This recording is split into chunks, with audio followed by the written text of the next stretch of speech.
Marguerite Caton, bonjour. Bonjour Guillaume et bonjour à tous. Vous allez donc nous parler des Assyro-Chaldéens. Oui, c'est aujourd'hui que l'Assemblée nationale, un an après le Sénat en février 2023, va se prononcer en faveur de la reconnaissance du génocide des Assyro-Chaldéens. 23 ans après la reconnaissance du génocide arménien, il s'agit toujours d'éclairer les dernières années de l'Empire ottoman et la naissance de la République turque marquée par l'élimination de plus d'1,5 million chrétiens. Bonjour Tigrane Yegavian. Bonjour. Merci d'être avec nous ce matin. Vous êtes chercheur à l'Institut Chrétien d'Orient. Vous avez longtemps collaboré à plusieurs médias, le monde diplomatique, conflits, politique internationale. Et vous êtes l'auteur de l'ouvrage Minorité d'Orient, les oubliés de l'histoire aux éditions du Rocher. Brièvement, quelle est l'histoire de ces communautés assyro-chaldéennes avant le génocide? On parle des héritiers d'une très grande civilisation qui s'est éteinte à l'Antiquité, le peuple assyrien, l'empire assyrien. Et le grand malheur en fait de ces premiers chrétiens, parce que ce sont les premiers chrétiens, même avant les Arméniens. L'Arménie en tant qu'État est le premier État chrétien, mais avant il y avait les Assyro-Chaldéens, c'est qui sont à la fois extrêmement dispersés, minoritaires dans leur propre terre depuis des siècles et complètement, on va dire, victimes des vagues successives d'invasions venant de l'Est.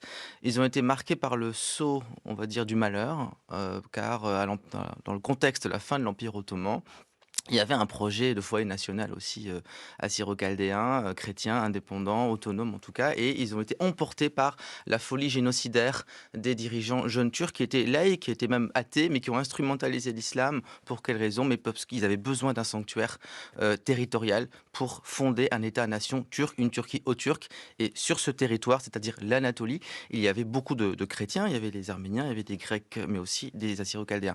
Donc c'est une grande nation, une grande civilisation qui souffre de ne pas avoir eu d'État, qui n'a pas d'État et qui est extrêmement dispersée en Mésopotamie et en diaspora.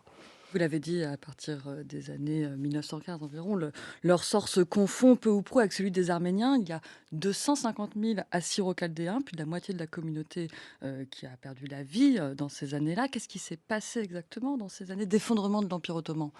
Empire ottoman, donc le génocide se passe en plusieurs phases successives, hein, déportation des élites arméniennes qui pouvaient constituer une vraie menace pour le projet nationaliste turc. Et les Assyro-Chaldéens en fait ont un peuplement qui est plus localisé, c'est-à-dire dans le sud-est de l'Anatolie, dans le nord de l'actuel Kurdistan irakien. Donc ils sont à cheval. C'est un peuple en fait qui vit à cheval entre trois empires, hein, l'empire russe, pardon, deux empires, l'empire perse, l'empire ottoman. Et ils ont été en fait exterminés dans un deuxième temps, c'est-à-dire après les Arméniens. Et les survivants de ce génocide, qui ont été perpétrés par les Kurdes et les Turcs, ont pu fuir dans deux directions. La première vers le sud, c'est-à-dire vers l'Irak, où il y a eu un mandat britannique, et vers l'est, vers l'Iran. Et après, ils ont reflué aussi vers le nord, vers le Caucase. C'est pourquoi vous avez des Assyriens en Arménie. Vous en aviez beaucoup en Irak, sauf que ils ont eu le malheur d'être assez naïfs de croire que les Anglais allaient les aider, puisque les Anglais avaient besoin en fait de leur concours pour asseoir une police, une milice pour réguler en fait l'ordre, pour imposer l'ordre contre les Kurdes et les Arabes. Et une fois que les Anglais sont partis, des Assyriens ont été à nouveau massacrés en 1931 par les Kurdes et les Arabes, et donc ont dû fuir vers la Syrie voisine. Donc c'est le grand malheur, c'est de voir que contrairement aux Maronites libanais et aux Israéliens, ils n'ont pas eu d'État. Ils n'ont pas eu d'État, et donc ils souffrent aujourd'hui de cette absence totale de la culture étatique et de foyer national. Et que reste-t-il aujourd'hui, plus de 100 ans après les événements, de ces populations au Proche-Orient? Alors aujourd'hui, ils ont été complètement terrassés par la dernière vague islamiste de Daesh en 2014, hein, puisque on accuse un effondrement de la communauté chrétienne d'Irak de 90%. Et leur principal foyer, c'était l'Irak du Nord, la Mésopotamie, plus les printemps arabes et l'effondrement de la Syrie, en tout cas la guerre, le chaos en Syrie. Donc une immense hémorragie démographique, une immense inquiétude aussi sur leur patrimoine, hein, le patrimoine matériel, immatériel assyro-chaldéen est menacé. Donc c'est une hémorragie, et donc ils ont besoin, je crois, d'une reconnaissance de la part des chancelleries occidentales pour au moins protéger ce patrimoine qui est menacé et qui est encore une fois éparpillé entre le sud de la Turquie, le nord de l'Irak et l'est de la Syrie. En France, les Assyro-Chaldéens forment une petite communauté, 20 000 personnes qui résident principalement dans le Val d'Oise, en Île-de-France, à Sarcelles notamment. Vous dites qu'ils ont besoin de cette reconnaissance. Qu'est-ce qu'ils en attendent de la résolution et non pas de la loi qui devrait être prise à l'Assemblée nationale? Et pourquoi ce besoin s'exprime-t-il maintenant? Et donc le problème de cette communauté, cette petite communauté assyro-chaldéenne qui est en France dans les années 70, qui a fui surtout la guérilla kurde du PKK dans l'est de la Turquie, ils se sont retrouvés entre deux feux, entre l'armée turque et la guérilla, c'est que c'est une communauté qui est extrêmement bien intégrée, mais qui souffre d'une absence totale de reconnaissance de leur génocide, car ils considèrent que c'est incomplet, c'est injuste que de ne reconnaître que le génocide des Arméniens. Il faut ajouter aussi que les Assyro-Chaldéens ont été emportés dans la même folie meurtrière.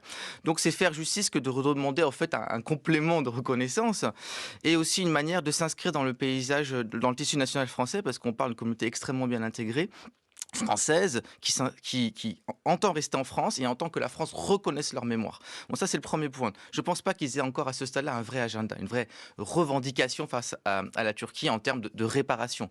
Mais ce qui compte, c'est de comprendre que reconnaître ce génocide, qui est le crime indicible, c'est aussi fissurer davantage le récit national turc qui est fondé sur le déni, sur la négation. On parle d'une négation extrêmement violente, une tentative aussi de déshumaniser les victimes, et comme disait Elie Wiesel, d'oublier ce martyr, c'est de tuer une deuxième fois.